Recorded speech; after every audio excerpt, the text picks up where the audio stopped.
Hello, and welcome to Episode 5 in the Game Boy Advance Locked Ironman series. Today I'm going to show you an updated demo and recap of how we use a Game Boy Advance to control old-school RuneScape. After recapping how the account works, I'll give a general overview of the progression of the account since the last update. And last, we have a highlight montage of the account as it progressed through the easy combat achievements live on my Twitch channel. But first, how is a Game Boy Advance able to connect to a PC to control old-school RuneScape?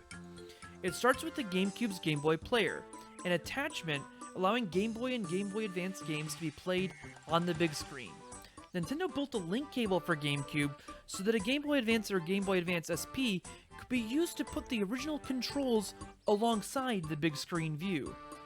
For our use, Homebrew Enthusiast Extremes has created a custom ROM for the Game Boy Advance, which takes this link cable functionality and allows it to be used anything GameCube outside of the Game Boy player. The second piece of the puzzle is the GameCube controller to USB adapter, originally designed by Nintendo for use with Super Smash Bros. On the Wii U, and then later with Smash Ultimate on the Switch. Because of this, through entirely first-party hardware, we can plug the link cable from the Game Boy Advance into the GameCube, and then the GameCube to USB adapter into a USB port on our PC, adding use of a driver made by Massive for Windows. We're able to have the inputs from a Game Boy Advance be sent to a PC as a USB joypad. But how do Game Boy buttons translate to a game intended to be played with a mouse and keyboard? I've popped up a virtual GameCube controller on screen to help demonstrate. The D-pad is used here for our mouse movement. We can go up, down, left, right, and combinations for 8-direction movement, simulating the mouse movement, moving at fixed speeds. Then, with the B button and A button, we can left and right click. So you can see here we have our left click to walk certain places, and our right click options available on various interfaces. Now, we also need other functions of the mouse, like the scroll wheel. We have L and R mapping to different directions of the scroll wheel moving at fixed rates, so we have access to zooming as well. And we also, as a last little touch, have the ability to hold start for a shift, and then we can do shift plus our left click and drop things and pick them back up with relative ease. But that only covers our mouse inputs. What about keyboard inputs? Well, I've left one input open, and that's the select input, and with the select input, we can shift all of our buttons over to a second function where they act as keyboard inputs, with the D-pad now acting after that select press as a series of arrow key presses, so we can do our camera changes. And then we have the start button now acting as holding the space bar if we hold down start, so we can advance through dialogue. That's very useful starting out on the account with various quests. Now, we also have B and A now on the 1 and enter keys. This is pretty helpful for if we need to put money, for instance, into the NMZ coffer or the blast furnace coffer. That way we can just put a huge denomination of money in there, spam a bunch of ones, hit enter, and we have the coffer full for our need, and we can just spam the ones again to take the money back out. One more important thing with the keyboard profile is our R mapping to the F key for prayer, and L mapping to the escape key to go back to the inventory. This is extremely important in high-level bossing, so that we can use different prayers and easily get back to the inventory for using food. And with that technique, I've actually gotten past now the healers on Jad, but have not yet still finished the fight caves. Still need a little bit more practice to fully finish the fight caves fight. But we've gotten past the healers a couple of times, and I hope to show some footage from the fight caves attempts in the future. We do have one allowance for our restriction with the Game Boy. Since we're not able to have all of the other numbers mapped, I do allow a number pad to solve clues, and for the very few instances it was necessary in previous quests to answer with specific numbers. So that is our one exception to our Game Boy Control rule set for this account. And we also have the keyboard, of course, for our clan chat with the Snowflakes clan. And for anybody looking to do a Snowflake build or other unique Iron Man build, there is a Snowflakes clan, and I will drop a link to the Discord in the video description where you can hang out and discuss various Snowflake or unique Iron Man strategies. A very cool one I saw recently being an idea for a Zamarakian allied Iron Man that can only use items like black armor or various Zamarakian themed gear. And there's a lot of other cool builds there, so hop in there and check it out. Now, there is a couple more things you can probably see here immediately from our setting for this start of the video. We have access to the hard tier of the farming guild now, that level 85 farming. We actually have level 92 farming now, and we've gotten the bottomless compost bucket from Hespori. We've gotten our spirit tree planted in that hard tier of the farming guild, and we have access to our Celastris and redwood trees. So that's been very good fun. Now, also with that grind for level 92, we've gained over 100 levels since the last progress update in general. We've gained about 20 million experience since our last progress update videos, almost doubling our experience in the last couple of months. Really ramping up our experience gain rate from the first couple videos. And now if we go to our house, we actually have our house also in the Spirit Tree network now. And we have our pool of rejuvenation set up in the house because of this 74 farming that we were, or not farming, herb lore that we were able to grind out here. With 74, you can do a +3 boost with the Golovanova fruit top that you can steal in the Hosidius stalls. And then with that 77, you have access to stamina potions. So I was able to make the second tier of the pool with staminas, and then the third tier with prayer potions, and I now have access to the pool of rejuvenation for that run energy and prayer restoration in the house. So that covers a little bit of a general update on the account's progress. But let's get into now what happened with these easy combat achievements. Well, ever since the release of combat achievements, I wanted to see how far we could go with that with the Game Boy Advance, especially at least with the easy tier. So I set on that goal to complete as much of it as we could. I had never done Temperos with a regular keyboard and mouse, let alone with the Game Boy Advance Iron Man, nor have we done the Giant Mole, Sarachnis, or the King Black Dragon. So our goal would require some precise learning here. Running effectively with the D-pad around the Giant Mole being quite crucial.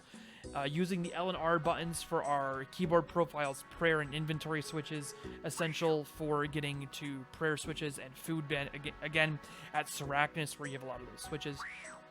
And then with our controller limitation also, we can't fight back effectively in PvP, meaning we have to be super careful getting to the King Black Dragon's lair in the wilderness. Again, we can't really fight back with this Game Boy Advance locked control scheme. So let's cut over now to the clip montage and watch as we can see the Twitch highlights from getting that easy tier of the combat achievements. Thank you for watching, and let's check it out.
That's it for this edition of the Game Boy Advance Locked Iron Man. Make sure to like and comment down below which clips and bloopers were your favorites from the combat achievements. And make sure to subscribe for upcoming episodes about our Slayer grind as we had progressed through Rune Boots, Dragon Boots, and hopefully the Abyssal Whip.